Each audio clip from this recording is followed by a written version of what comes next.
dia, damas, bom dia, cavalheiros, pessoal do 7º ano. Vamos iniciar a nossa revisão. Como vocês já sabem, alguns cuidados que a gente precisa ter para bem aproveitar nossa videoaula. Evitar estudar deitado, fazer anotações, ver o vídeo mais de uma vez. Primeira pergunta: já se levantou, já está sentada? Já pegou o caderno e a caneta para anotar? Pronto, agora vamos dar seguimento ao vídeo, ok? Caso seja necessário, você assistir mais de uma vez. Bom, esse vídeo vai ser sobre o assunto que vai cair na nossa prova, as grandes navegações, mas antes deles também a formação dos estados nacionais. Para a gente entender o processo de formação dos estados-nação, é interessante a gente relembrar como era antes do Estado-nação. Antes do Estado-nação, o que existia era o sistema feudal, era o feudalismo, certo? No que consistia o feudalismo? O feudalismo era uma organização social, certo? Centrada no feudo e na figura do senhor feudal. O rei cedia para o senhor feudal uma porção de terra, da qual o senhor feudal retiraria o seu sustento através dos camponeses que trabalhariam lá. A partir disso, o senhor feudal, aquela pessoa que recebeu aquela terra para cuidar, aquela terra como domínio, ele ajudaria o rei nas guerras, caso houvesse uma guerra, certo? Então, o rei concede terras ao senhor feudal e o senhor feudal protege o rei nas guerras. Lembrando que na Idade Média sempre havia guerra, sempre havia conflito, sempre havia alguém querendo conquistar. Teve aquele movimento dos Vikings durante a Idade Média, coisa que vocês já estudaram, então sempre tem essa constância. Então era muito importante para o rei ter senhores feudais apoiando ele. Então, a figura central do jogo político da Idade Média, do feudalismo, era o senhor feudal, certo? Então, toda a dinâmica de poder da Idade Média era centrada no senhor feudal. De modo que o camponês, a base, serve o nobre, que é o senhor feudal, e o nobre serve o rei, certo? Então, a gente tem aí no centro dessa articulação social, dessa articulação política, o nobre, a figura do senhor feudal. Então, o senhor feudal, dentro daquele feudo que era dele, ele tinha grande poder, ele tinha grande autonomia, ele era o juiz, fazia as funções de juiz, ele organizava, ele protegia aquele povo, então ele tinha todas as funções, apenas devia lealdade ao rei. Bom, porém, o sistema feudal entrou em crise devido a alguns motivos, certo? Primeiro, houve um fortalecimento das atividades econômicas, dando poder a uma parcela da população que não vivia nos feudos, que vivia em uma região chamada burgo. O que era um burgo? Burgo era uma localidade perto de uma feira, perto de um porto, perto de um local que havia comércio. Então, burguesia eram aqueles que moram nos burgos, ou seja, aqueles que moravam ali perto do comércio, os comerciantes. Então, essa pessoal começa a enriquecer, começam a ter influência direta sobre o rei, porque esse pessoal pagava impostos. Então, eles começam a ser importantes, começam a influenciar o rei. Começando a influenciar o rei, eles começam a falar o seguinte: olha, rei, toda vez que a gente vai viajar com nossas mercadorias, a cada feudo que a gente passa, a gente tem que conseguir novas moedas, cada feudo tem sua moeda diferente, e a gente tem que pagar um novo imposto. Seria muito melhor para a gente se você unificasse a moeda do reino e também se a gente pagasse os impostos diretamente a você. Então, o rei ele começa a interferir na economia do feudo. Ele começa a dizer, ó, agora os impostos são pagos diretamente a mim, agora a única moeda que vale em todo o reino é a minha, e a minha moeda vai valer em cada feudo. Bom, isso já é uma intervenção aí no domínio do senhor feudal, que antes era totalmente autônomo, né, se devendo apenas lealdade. Então, o rei começa a interferir aí nesses domínios do senhor feudal. Esse processo aí de unificação dos impostos e da moeda é chamado de reabertura comercial, ok? Reabertura do comércio. Alguns autores até chamam isso de liberalismo comercial, ok? Mas vocês vão estudar mais no 8º ano que é propriamente liberalismo. Mas alguns autores já chamam isso de liberalismo comercial. Bom, em paralelo a isso, existe também a formação da identidade nacional. As pessoas começam a se identificar com o rei e com aquela terra, começam a se identificar-se com isso. Ah, nós somos franceses, nós somos portugueses, nós somos espanhóis. Antes, na antiguidade mesmo, na Idade Média mesmo, eles não se identificavam dessa maneira, certo? Então, houve esse processo de formação da identidade nacional. Isso aconteceu aos poucos, tanto por essa noção de pertencemos àquele rei, comerciamos a mesma moeda, falamos a mesma língua, mas principalmente pela noção de lutar, de pertencer ao mesmo lado de uma guerra. Isso ajuda muito a fortalecer o senso de unidade. Além disso, a crise do sistema feudal acompanhou também a diminuição da influência da Igreja. Lembra que passou-se aí pelo Renascimento e pela Reforma Protestante, que apontou novas formas de vivenciar e de pensar o cristianismo. Isso acabou diminuindo a influência da Igreja também. Mudanças culturais. O que é que mudou na cultura daquela época? Uma das mudanças culturais foram a mudança da língua vernacular em detrimento do latim. Latim era a língua do Império Romano. Como o Império Romano conquistou toda a Europa, durante a Idade Média a Europa inteira falava latim. Em Portugal, nas terras que hoje são Portugal, falava latim, nas terras que hoje é Espanha, etc. Em todos os lugares da Europa se falava latim. Porém, também existiam línguas locais, certo? Que foram se desenvolvendo aos poucos. A língua local ela é chamada de língua vernacular. Por exemplo, em Portugal, a língua vernacular de Portugal é o português. A língua vernacular da Espanha é o espanhol e assim sucessivamente. Então, junto com o fortalecimento da identidade nacional, veio também o fortalecimento de uma língua, da língua nacional, da língua vernacular. Outra questão importante foi a inspiração no direito romano. Se lembra que lá no Renascimento as pessoas voltaram a olhar para os livros da Antiguidade, tiveram um novo olhar para os livros da Antiguidade e se incluía os códigos de direito romano, que viam a figura do imperador, do rei, como alguém forte e poderoso, e não como alguém que dependia do senhor feudal. Isso fez com que o rei passasse a querer concentrar as funções dos poderes nas mãos dele, certo? Além disso, começou a surgir novas teorias do direito, como a gente já viu em relação a Maquiavel, por exemplo, e posteriormente a Thomas Hobbes.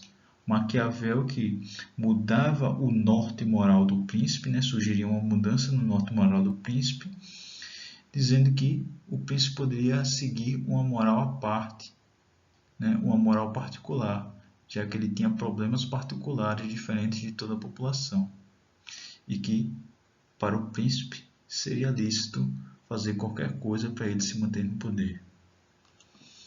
Bom, uma outra situação relativa a essa inspiração no direito divino, nessa inspiração do direito romano, foi essa concentração de poder nas mãos do rei, em detrimento do nobre, ou seja, perda de poder do nobre e centralização do poder na mão do rei. Por exemplo, que tipo de mudança fazia isso?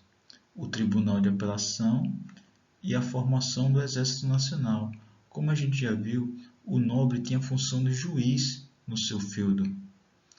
Porém, agora o rei ele cria um tribunal de apelação.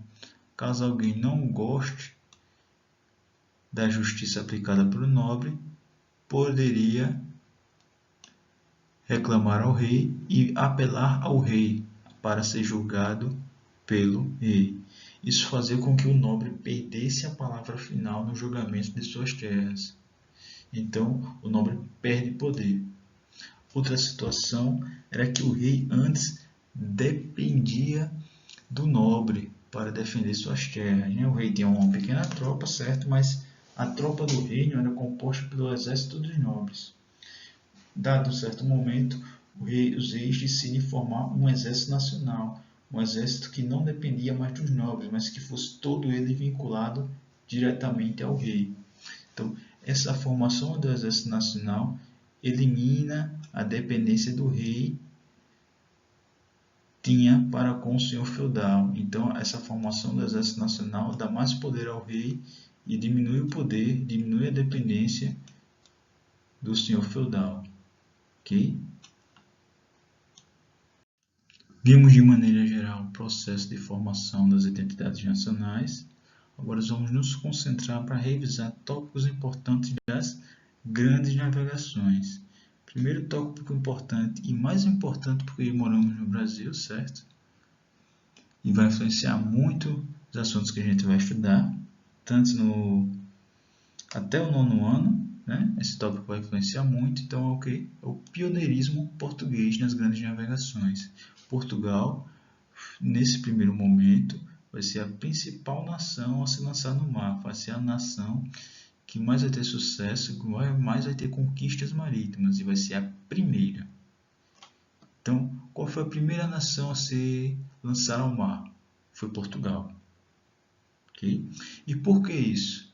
Bom, a sua localização geográfica, que fazia com que ela tivesse dificuldades nas rotas comerciais do Mediterrâneo, ela fosse a última nas rotas comerciais do Mediterrâneo, certo? Portugal não dominava os portos do Mediterrâneo, então tinha que pagar impostos, tinha que pagar taxas e era sempre a última a receber as mercadorias, certo? Outra perspectiva importante é a centralização de poder. Portugal, em 1139, teve seu poder centralizado. Isso fez com que ela pudesse se organizar melhor e empreender as grandes navegações. As outras nações demoraram mais para se unificar. Então, a centralização de poder foi um dos processos que ajudaram Portugal a se lançar no mar mais rapidamente. E outra coisa muito importante, não pode deixar de esquecer, é a Escola de Sagres. A Escola de Sagres é uma escola de desenvolvimento de tecnologia naval. É uma escola muito importante. Para fazer uma comparação, a Escola de Sagres está para a época das grandes navegações, como a NASA está hoje para a exploração espacial. Então, a Escola de Sagres ela continha toda a tecnologia da época, tanto de desenvolvimento de embarcações, como uso de instrumentos de navegações, como de técnicas de navegação. Então, a Escola de Sagres ela foi o quê? Uma escola que recebeu investimento para desenvolver a tecnologia de navegação. Então, qual foi a primeira potência, a primeira nação a se lançar à expansão marítima? Foi Portugal. E por quê? Quais foram os motivos que levaram a esse pioneirismo? A sua localização geográfica, o processo de centralização do poder, que aconteceu muito cedo, em 1139, e o desenvolvimento e o financiamento da Escola de Sagres, uma escola dedicada a desenvolver navios melhores e técnicas navais. E quais foram as consequências das grandes navegações? O que as grandes navegações mudaram no mundo? As grandes navegações mudaram muita coisa no mundo, certo? Primeira situação foi o início da globalização. O que é globalização? É a conexão entre todos os povos que estão em volta do globo, certo? Com a globalização promovida pelas grandes navegações, os povos da Europa tiveram contato com os da Oceania, tiveram contatos com o outro lado lá da Ásia, tiveram contato com a África, ok? E como a gente já viu, também tiveram contato com o Novo Mundo, com as Américas, descobriram as Américas, colocaram a América no mapa. Então, as grandes navegações desenvolveram o processo, fizeram o processo histórico da globalização, deram início à globalização. Outra coisa muito importante, a mudança do eixo comercial do Oceano Mediterrâneo, do Mar Mediterrâneo para o Oceano Atlântico. Então, o que acontece? Antes, as rotas comerciais mais importantes ficavam no Mar Mediterrâneo. Agora, as rotas comerciais mais importantes vão ser no Oceano Atlântico. Outra coisa importante, o fortalecimento de alguns países. Então, vai ser os primeiros países que vão ser considerados potências. Portugal e Espanha, no primeiro momento, depois França e Inglaterra, a formação das primeiras potências mundiais. Okay? E por último, o desenvolvimento do mercantilismo. O que é o mercantilismo? É um conjunto de práticas, econômicas que se desenvolveram ali no início do século XVI. Ela é caracterizada pelo bulionismo, que é a crença que acumular metais nobres vai tornar o país mais poderoso, pelo protecionismo, que são práticas que prejudicam os comerciantes estrangeiros para favorecer os comerciantes nacionais, e a balança comercial favorável. O que é isso? É a tentativa de vender mais, de exportar mais e comprar menos, importar menos. Para quê? Para eu sempre conseguir mais dinheiro do que eu gasto. Então, consequência das grandes navegações, o início da globalização, a mudança do eixo comercial, que era no Mar Mediterrâneo, agora passa a ser no Atlântico, o fortalecimento de algumas nações que passam a ser potências, Portugal, Espanha, França e Inglaterra, a descoberta do Brasil, das Américas, a descoberta do Novo Mundo, e o desenvolvimento do mercantilismo, que é um conjunto de práticas comerciais, caracterizados pelo bulionismo, que é a crença que o poder da nação é diretamente ligado à quantidade de metais nobres que ela acumula, que ela tem, o protecionismo, que é uma prática de se criar leis e taxas que prejudiquem o comércio dos estrangeiros para ajudar os comerciantes nacionais, e uma balança comercial favorável, que é o quê? É buscar vender mais, exportar mais e comprar menos, importar menos. Desse modo, a nação aí conseguiria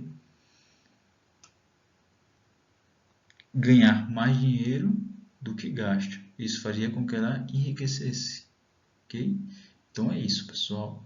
Revejam o vídeo mais uma vez, ou trecho do vídeo mais uma vez, conforme seja o caso, certo? Estudem, façam anotações e boa prova.